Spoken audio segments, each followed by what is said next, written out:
How do you navigate the Sunni-Shia divide and the broader maybe intra-Muslim divide? Oh, the Shia are always traitors and they've always been this way and Yeah. you can't trust them for anything. It's like, well, not really. It's not that simple. We don't even mention Hussein whatsoever. Why don't we talk about this as Sunnis? We are anti-Kumbaya. We are anti-Kumbaya. That Book one, it. yeah. Yeah. Write it down. What does it say about us that we don't have nearly as many conversations within the Ummah as we do with like interfaith? Jokingly referred to as like Salafi MAWLID. So you're saying we don't have to 100% agree with everybody? Like, that sounds pretty crazy. That sounds kind of radical. You don't Imam agree Tom. 100% with your wife, so how are you going to 100% agree with anybody? It's like, I won't even take chocolate from an innovator.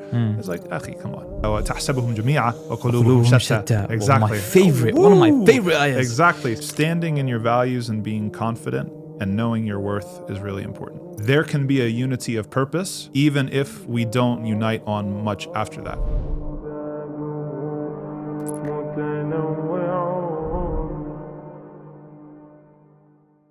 Imam Tom Facchine. Assalamu alaikum wa rahmatullah and welcome to the Thinking Youth Podcast. Wa alaikum salam wa rahmatullahi wa barakatuh. Pleasure to be with you. Thank you for coming.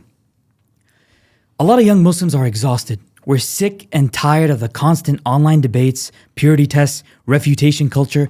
Everything has started to seem like a red line. It feels like we've lost the ability to prioritize what really matters.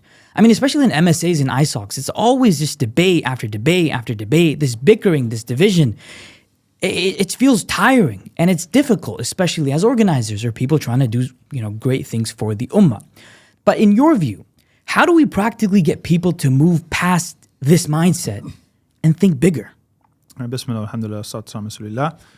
I think that fundamentally it comes down to the difference between belonging to the right team versus getting results. I think that most of us are calibrated to simply have a tribalistic mentality that we're happy enough to just belong to the right team. We treat our particular movement, whether it's Salafism, Neo-Trad Sufism, whether it's the even like Haraki groups, whatever flavor you represent, a lot of us are more about having the symbols of belonging to the right side than we are about getting the job done. So if I want to be a super Salafi man, I'll have the crisp white thobe and the ironed, shimab, and I'll have the sawak in the pocket and all the nine, and that will be enough.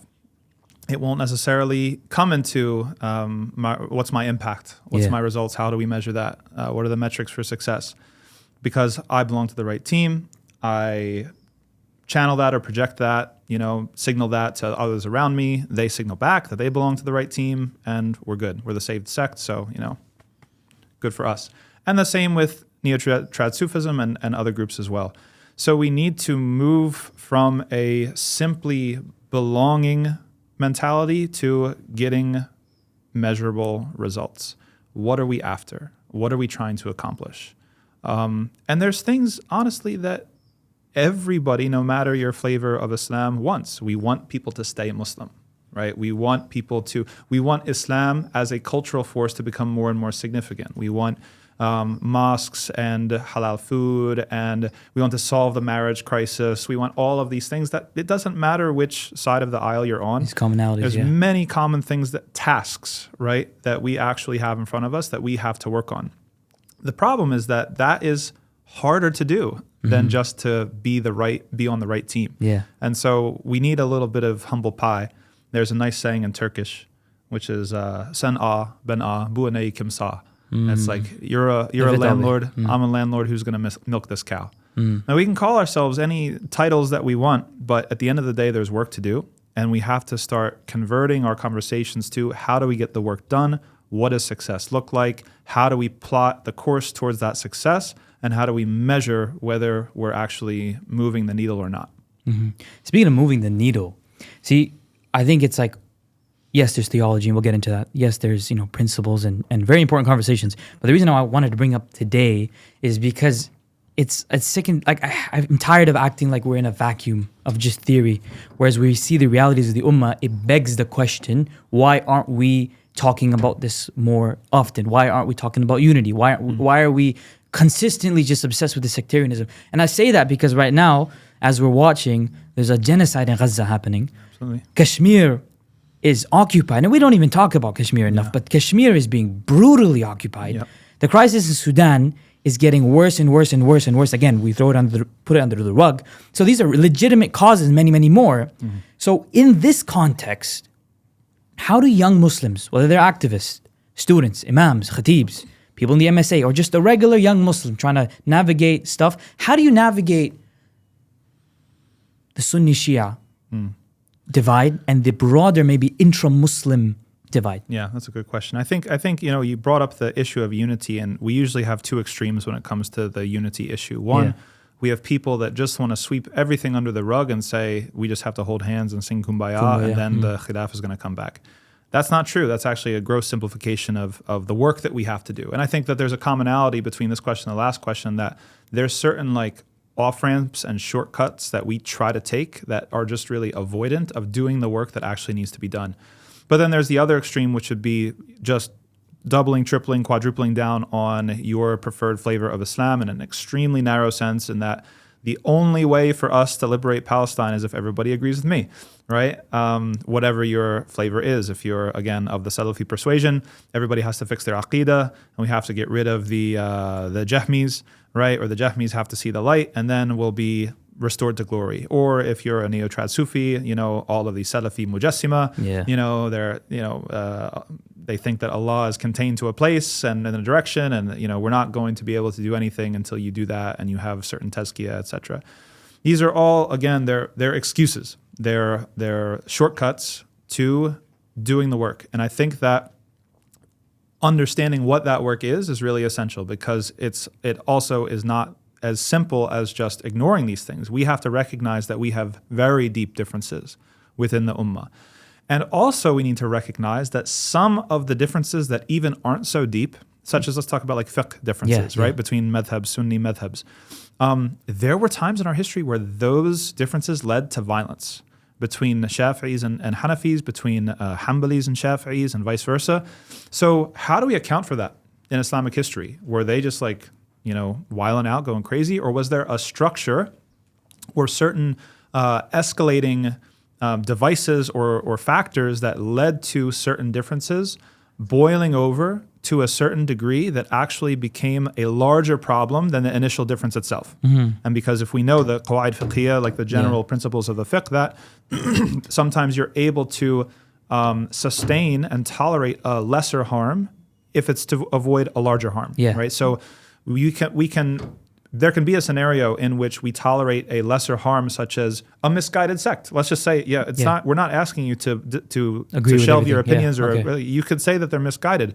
But if your enmity towards a misguided sect becomes such that you're resorting to non-Muslims to try to eliminate them, sabotage them, punish them, you're dehumanizing them and potentially creating a situation in which vigilante violence is going to happen to them, then that is a greater evil than the initial evil that existed because they're just misguided in the first place. So, from a sort of large historical perspective, if you look at the way that Andalusia was lost, if you look at the Crusades in Palestine, and what were the things that made the Ummah weak and vulnerable, right? The lack of perspective when it came to the levels of disagreement and the levels of toleration and the levels of cooperation, whenever that becomes obscure, we are at a very, very vulnerable place. Again, this is not asking people to agree. You can believe that people are severely misguided. You can believe that certain even practices like cursing the companions, or the lies about Hassan or Fatima or whatever, you can believe this is extremely harmful, misguided, whatever. Problematic. Exactly, and problematic. But if you're going to go to the level that I would rather, I'm going to call in now someone completely outside of anything that could be considered the circle of Islam in order to sabotage this community or whatever, then that is where we run into larger issues. You could say that Islam, or the Ahl Qibla, or whatever you want to call it, the Ummah is a house, right? And a house has rooms, and there are interior walls that separate those rooms. But the thickest wall is the exterior wall that shields the house off from everything else that's outside. This is not, you don't have to, have a, you can even tolerate schism. Within that, because schism, the definition of schism is that you have different communities that they're not going to integrate. You don't necessarily even have to integrate. They're over here, you do it. But as long as both of you have a certain memorandum of understanding that you're not going to sell out the other in order to try to finally get supremacy, or you're not going to call in a third party. And this is supposedly what happened between Muawiyah and Ali during the first fitna, right? The Byzantines tried to come in between and exploit the dissension and the civil war and the fitna that was going on. And they were so close to prophetic guidance that they didn't allow that to happen, right? As we have strayed from prophetic guidance, then we see instances of this happening on both sides. So this isn't a free pass, right? I disagree with people that want to minimize the atrocities of... Pretend like it doesn't exist. Or the atrocities that Iran has committed, for example, in Iraq or in Syria. Horrible stuff. But also... we also have to recognize that, first of all, Iran doesn't represent all Shiism, first of all. Second of all, this is a mixture of politics and religion. So they're using a religious discourse in order to justify what they're doing. But at the end of the day, they're a state actor, right? That's training non-state actors and militants to do. So, it's questionable how much can be attributed to whatever. Third, there were specific historical examples where Shia were not engaged in such activities. So this is not necessarily an essential thing that is a characteristic of Shiism in every single place and time. And whatever number we're on, 4th, 5th, 6th, whatever, that Shiism as a entity is not stable, right? That this is something that has accumulated practices and beliefs over time, and other practices and beliefs, it's dropped. So, for example, the idea that the Quran is somehow not preserved or changed or something like this. Like this was something that in a certain point in history, there were Shia who believed that. And not very many people believe that anymore. And we can even say, hey, that is so misguided. We can even say that is an act of kufr, right? However, what I'm trying to point out is that these things have a historical dimension such that it's changing. It's in flux. You can't. It's tempting to want to give an essentialist account, like, oh, the Shia are always traitors and they've always been this way, and they're traitors of the Ummah, and you can't trust them for anything. It's like, well, not really. It's not that simple if you go back into the history. And here's the big thing, if they've changed before, then they can continue to change. Then they can continue to change. And we even, as Sunnis, might have the right to say, it's like, hey, look, can you guys drop cursing like the Khulafa al-Rashidin? It's like, and we can even admit as Sunnis that there might be some things that they have a point in critiquing us. I'll give you an example.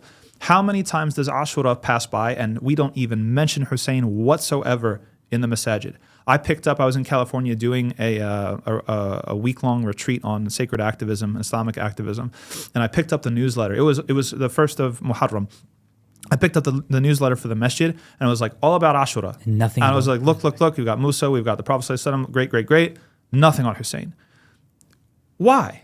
What do Sunnis lose by acknowledging the martyrdom of Hussein, the brutal way in which he was martyred? Even if people want to disagree about some of the finite details, or the minute details rather, about Yazid's complicity versus the generals in the army versus this person, that person, there can be some room for disagreement there. But to not talk about it at all is a huge issue. To paint the Umayyads like they were some sort of sacred force when they were collecting jizya from non-Arab Muslims. Most people don't know that. They were collecting jizya from non-Arab Muslims. That the Khilafah of Abdullah ibn Zubayr almost succeeded. It lasted for 10 and a half years, and they had pinned back the Umayyads to just a tiny section of Sham before Marwan was the one that started. Why don't we talk about this as Sunnis?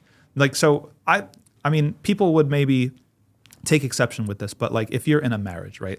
Each person in a marriage has to recognize, listen, you've got some of the blame and I've got some of the blame. So we each have something to work on, right? We each have something to... It's very tempting to just be like, these guys are so evil and they're so this and they're so that. It would be very comfortable to do that. But we also have to engage in self-critique. It's like, what can we do better in order to create a pathway towards coming closer to one another, even if that doesn't resolve a schism, or even if there's still interior walls that separate us and boundaries that we don't even want to cross, that we don't have an interest in integrating. But maybe we can bridge the divide a little bit in a way that is going to stop sectarianization and creating situations where we're going to actively seek to eliminate the other or sabotage the other in some way that really is going to put us all back. I don't understand. I want to ask you a bit more. You mentioned it, but like, why don't we talk about Imam Hussein radiallahu anh more, especially in the context of Gaza? For example, I see many speeches. Imam wa Khalif wa radiallahu anh wa alayhi salam. Imam Hussein, now him, I feel like the story of struggling against tyranny, could this not be the poster story for Muslims around the world with all this oppression to bring in? And at the same time, it lets people that are sensible to say, wait a second, Imam Hussein is the grandson of the Prophet alayhi salatu wasalam. We respect all the Sahaba and the Ahlul Bayt, and this is a commonality. And if this is a commonality, because I'll tell you what, I'm very frankly, like uncensored, it's weird because many critique from the maybe Shi'i side is like, we don't ever hear you guys talk about Imam Hussein. Yeah. Well, you don't hear you guys talk about Imam Ja'far Sadiq. Yeah. And then you push back and you're like, no, I've actually read about Ja'far Sadiq and like his great work and stuff. Now we have a different version of maybe things, but I feel like if more Sunnis knew or talked about this, it wouldn't leave that gap of, so you've never heard about Hussein? No, I agree completely with that. I think that a similar phenomenon happens when talking about Khilafah or talking about politics, that there are some groups that are very unsophisticated and simplistic in talking about the Khilafah and politics. And if you shy away from talking about it and they're the only ones left talking about it, you're going to get an unsophisticated discourse about that thing. Right, so we have more of a right to talk about it because our epistemology is way stronger. No, I mean, not trying to offend anybody, but Sunni epistemology is way stronger than Shia epistemology.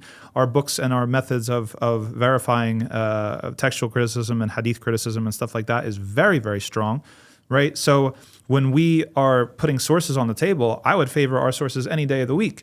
Right, so if we have that, then why don't we lean on that and stand on that and say, and this is the history, and this is what we know, and this is what we don't know, and let's talk about it. And to paint the picture a little bit further, I mean, there were many people and scholars, may Allah reward them. It was their ijtihad that they came to the conclusion that we shouldn't talk about what happened between the companions and the fitna or whatever, and their fear was that this would create doubts in the deen.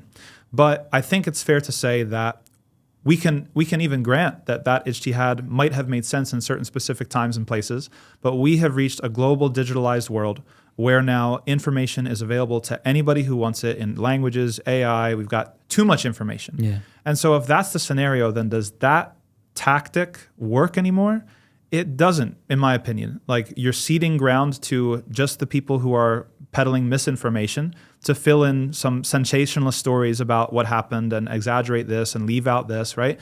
That I think that and it might just be my cultural upbringing as a convert, right? But I believe in a certain frankness. I believe in a certain, if we had things that were ugly in Islamic history, let's own them and confront them and learn from them. Like the Umayyad example you talked about. The Umayyad example, even like, post-Ertugrul rule, everybody's got the Ottoman feels and stuff like that. Exactly, but let's talk about Devshirme and the forced conversion of Christian boys. That's not in the Sharia, that's haram. You can't do that, right? We should call it out. We should call it out. Islam is religion of justice. Exactly. What does Allah say? That we are for justice, for us or against us. It doesn't matter whether it's against ourselves or against our relatives or against anything. We are for what is just. And it's also more, it's better for da'wah, because if non-Muslims are seeing Muslims sort of just hide around and paint this rosy picture, I mean, how would you necessarily trust? I mean, there's already this notion of taqiyya and we're hiding things and stuff like that.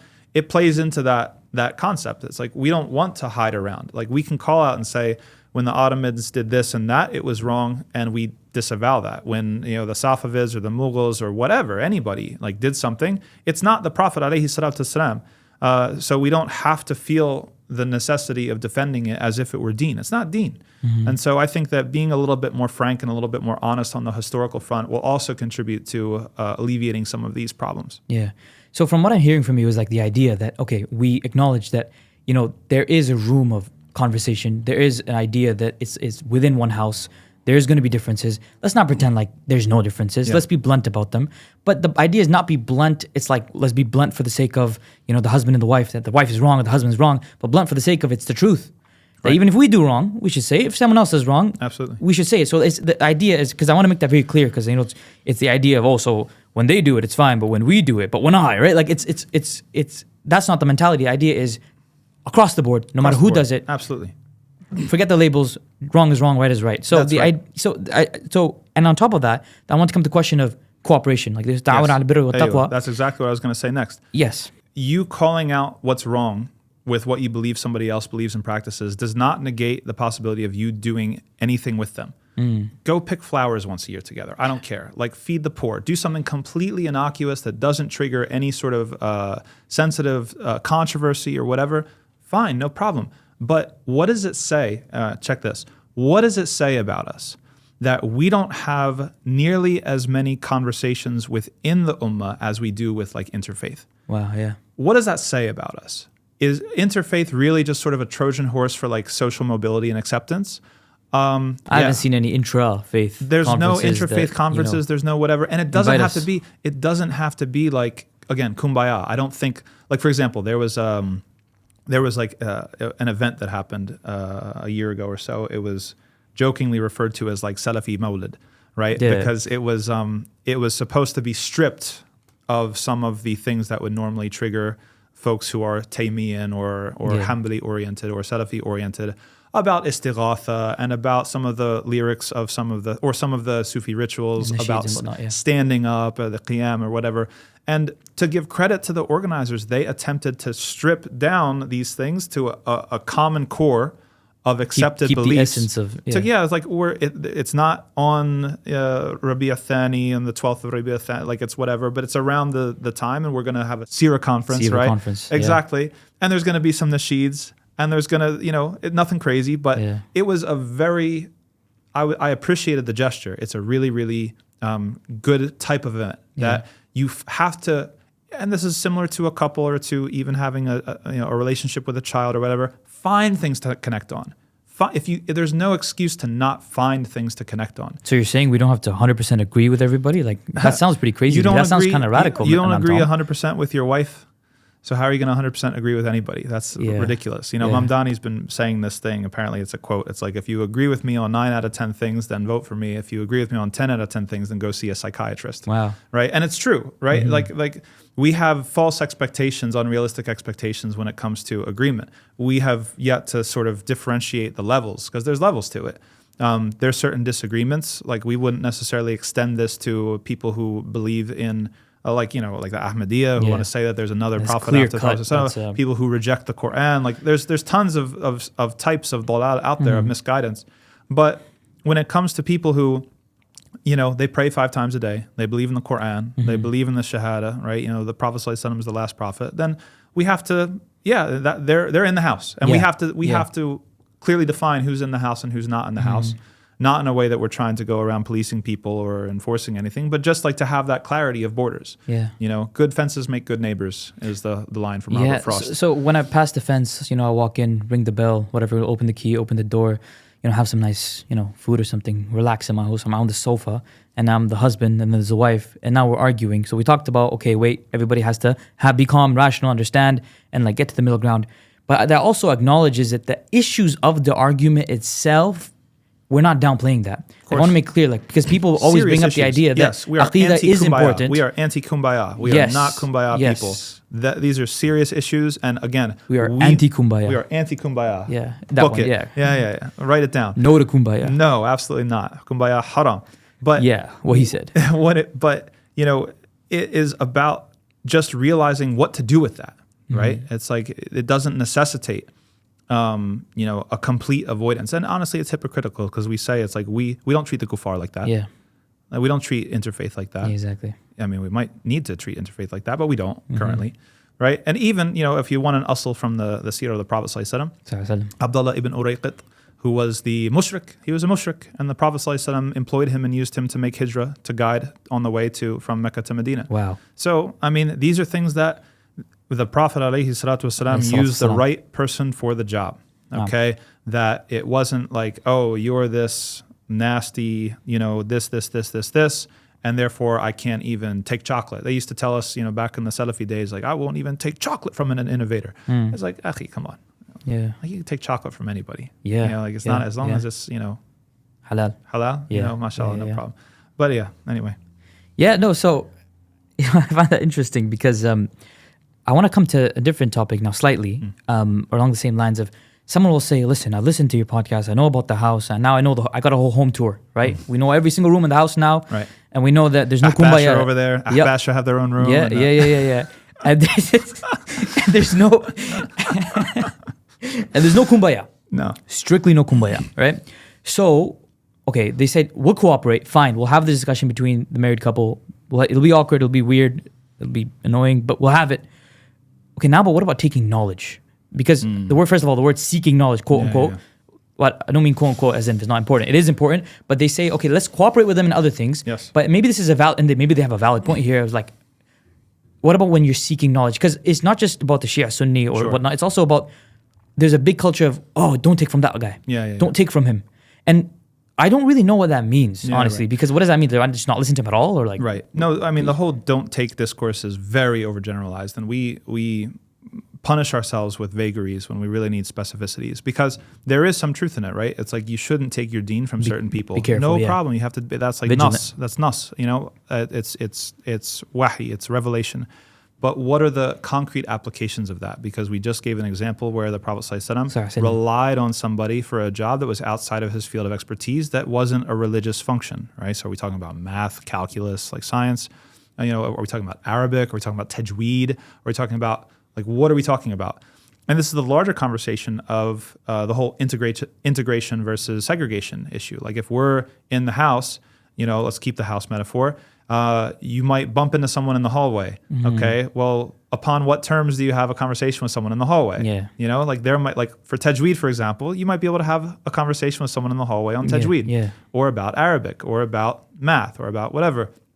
But yeah, of course, there are certain subjects that inherently lead themselves to things that are going to be completely what you would reject, and actually your conviction are compelled to reject. Right? It's like I would not study fiqh or aqidah or even usul is different, or I would not study hadith, or would not study even like tafsir or some of those things with people of different persuasions. We're talking like Sunni-Shia, like outside of that. Like I wouldn't. And I don't think that that's a problem. This is the anti-kumbaya-ness of us, that we're not saying that now we have to be fully integrated. We're saying that there are certain objectives that we have in common. There are certain interests that we have in common. We know for sure that our enemies don't differentiate between us. And so, unless they can exploit the difference between us. And so when it comes to, let's say we want to learn organizing, and we want to learn how to advance our political power, right? That is something where we can learn from each other, right? And it shouldn't be an issue of, well, that person belongs to this group and that's beyond the pale, or we don't agree with that. No, it's like if that's the most knowledgeable person about that thing, we shouldn't have any problem benefiting from that knowledge.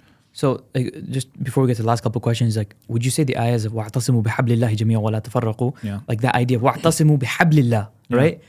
Would you say like that common denominator that we're talking about, that you're saying that like these things are the hablillah? And then also, I'm hearing the idea of, I believe it's the end of Surah Al-Anfal, where it says the disbelievers, they unite. And if you do not do the same, you will see, and you can complete the ayah, the fitna and fasad, right? Yes. Is that not what we're seeing? Yeah, it is, exactly. And I think that last ayah in Surah Al-Anfal is particularly instructive, because that is, what type of coordination or organization is that referring to, right? It's talking about a certain common purpose, right? And actually, Al-Qurtubi, when he explains not this ayah but another ayah in Surah At-Tawbah, there's the ayah وَالْمُنَافِقُونَ وَالْمُنَافِقَاتُ بَعْضُهُم مِّن بَعْضٍ. And then Allah says, I believe on the next page, وَالْمُؤْمِنُونَ وَالْمُؤْمِنَاتُ بَعْضُهُم أَوْلِيَاءُ بَعْضٍ. And so there's a subtle change in the difference of the language. And Al-Qurtubi, rahimahullah, he says that the difference is that the believers are united in purpose, their hearts are united. Right? Yeah, it was deep, right? Whereas that Allah wouldn't use the same terms for the hypocrites, because وَتَحْسَبُهُمْ جَمِيعًا وَقُلُوبُهُم شَتَّى. Exactly. One of my favorite ayahs. Exactly. So Allah, only people reflect. We need to reflect. Yeah. So I mean, it's deep, but there can be a unity of purpose, even if we don't even unite on much after that. Right? It can be, there's levels to it. So we need to actually spell out what those levels are. Political cooperation, especially in the face of a common enemy. Right, and maybe we need a whole discipline of ummah craft or boundary making, where we identify. It's like, look, these are the things that we're going to get together upon. There's a common enemy here. They do not differentiate between us. They are going to try to criminalize us and throw us in jail, deport us, do whatever to us. That this is something that we have to coordinate on. If we don't coordinate on it, it's actually going to lead to negative outcomes for both of us. And there might be 5 to 10 things that we'd be able to make a list of that are at that category. So we need to do this work. Yeah. No, exactly. And people that are doing the work, let's say that there's a lot of young organizations out there, alhamdulillah. And this is, I think we need to take a second to pause and to say, there are a lot of Muslims, and I think young Muslims, especially now, that are realizing, okay, we need to emphasize on this. But what is your message to those young kids, young students who are in these newfound Islamic organizations, MSAs, ISOCs, that are like, you know what, we need to take that unity approach, or like not kumbaya, but like this workable unity, purpose of thing. And they sometimes struggle because honestly, when I'm in that space or someone's in that space, bringing up these conversations is hard. And I honestly don't know what to say. It is. Right? No, so what's your advice to those people? I mean, this is really interesting because this happened to me, this sacred activism retreat that I led. I wasn't informed about this, but there were actually many Shia students who attended. Really? And so I had to have these conversations, and we had some really, really vulnerable conversations about things that people had experienced, either discrimination or even violence sometimes, or whatever. And it was kind of fascinating. I was kind of doing ethnography at the time and taking a lot of notes. And then a lot of the Sunni students not a lot, but some of the Sunni students came up after, and they were like, yeah, I mean, I get it. It's like nobody should be the target of violence or discrimination or whatever, but I feel like at the end of the day that I'm responsible in front of Allah subhanahu wa ta'ala. How can I give a platform to misguidance, and how can I facilitate misguidance or whatever? And that's a very, very real concern. This comes back to the whole integration segregation thing, is that we don't necessarily, we have to figure that out. Does it all have to be under MSA and ISOC? I know Shia students in the US have ABSA, there's a Facchine Muslim Association in Canada, right, TMA. Yeah. Exactly. So it's maybe this is not an issue of integration. Maybe this is segregation, but we need to very specifically delineate what are we coordinating on, right? If we're going to have segregation, we need to be clear about what we're coordinating on. So all of these things still have to be spelled out. I think that it's a generally good thing that people have an anxiety to not displease Allah subhanahu wa ta'ala. That's good. But we also have to be sensitive, just like we mentioned interfaith earlier, we have to be sensitive to, is there a selectivity in your anxiety, right? Are you more anxious about the Shia or about the Ash'ari or about the Sufi than you are about the Kuffar, than you are about the Zionist or about I don't know. But sometimes it happens. Yeah. And so if there's a selectivity there, then we might have to have some uncomfortable admissions that we've been primed to be a little bit sectarian in our thinking, and we need to be a little bit more consistent when it comes to applying these things that we automatically, subliminally apply. It's like the sectarian traps that you mentioned. Exactly. It's like a trap. Look at what you do with the non-Muslims. What are all the interfaces where you coordinate with non-Muslims versus the ones that you don't? Yeah. Right? Then can we just apply the same thing to these other groups? Right? Yeah. It's possible. Allah yabarak feek. And Imam Tom, thank you for coming. But one iconic question that we have at Every Thinking Youth episode is, what advice would you give to your 18-year-old self? That's not fair because I was not a Muslim when I was 18. So the type of advice that I would give is, I don't know how much it would apply. Maybe it would apply to many Muslim youth, maybe not. But I think for my 18-year-old self, and still today, I think that standing in your values and being confident and knowing your worth is really important. Knowing your worth. Generally, there's two types of people. At least my time as an imam told me there's two types of people. There's people who overestimate their worth. There's people who underestimate their worth. The people who overestimate their worth, you can give a khutbah and you're talking about that person. They have no idea. Someone does that. That's crazy. Yeah. That's crazy. Mm-hmm. I wonder who that's about. And then the other type of person is the person who underestimates their worth. And the khutbah is not about them, but they always think the khutbah is about them. Oh no, he's talking about me. The brother in the red shirt. Yeah, exactly. So know which type you are, and then adjust accordingly. For myself, I'm the latter. I'm very, very self-critical. Not knowing my worth, not seeking validation in the wrong places, being comfortable with being driven by the mission and letting the mission take you to where it's going to take you. I guess that's what I would say. Jazakallah khairan. Anyway. Thank you so much, brothers and sisters. Thank you for tuning into the Thinking Youth podcast. We appreciate your support because it's not just me. It's not just a few people. It's not just the team, the brilliant team that we have that's in this room, but it's you. We want your comments, your thoughts, your concerns. Are we doing something right? Are we doing something wrong? Please let us know, like, comment, and subscribe to the Thinking Youth podcast. And the last thing I just wanted to quickly say is maybe just a dua just from the heart that, or like, there's a pain that we feel when we see an ummah that is so divided. There is a need that we need to have these conversations, and it's sick and tiring to see anything otherwise. So Allahumma, unite the Muslims on what is true, and do not let us divide, because we have seen, my whole life, I have just seen division. And I think many of you can say the same. But we ask Allah subhanahu wa ta'ala to give us the victory and to free our brothers and sisters in Palestine, Kashmir, East Turkestan, wherever they may be.